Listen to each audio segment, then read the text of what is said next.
Get ready to see some major changes when you go to cast your ballot this fall. In Cuyahoga County, that will include a new look at your polling place and some new requirements for you. Mark Namick checked out this week's special election in Maple Heights to get a preview. Every 4 years, presidential campaigns drive voter turnout to its highest level.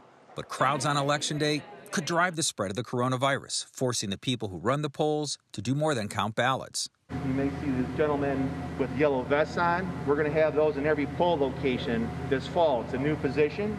It's a sanitation election official. Their sole job, cleaning up after voters and offering gentle reminders to follow social distancing rules. Voting machines used to be arranged like a packed row of grade school desks. In November, they will be spread out like artwork in a museum.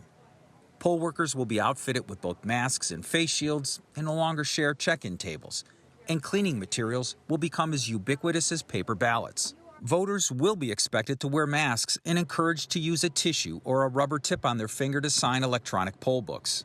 There's not an instruction manual on this, and what we're able to do is learn some lessons today on what can we do to get more equipment in, or maybe take less out, lay it out differently to keep people safe.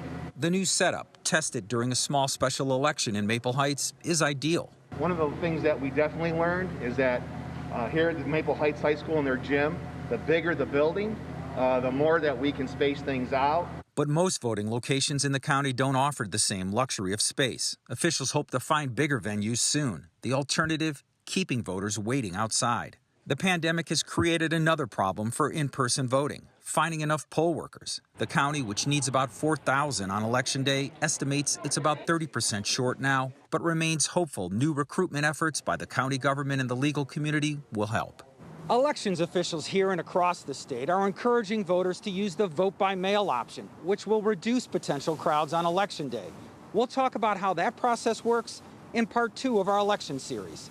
Reporting from Cleveland, Mark Namick, 3 News.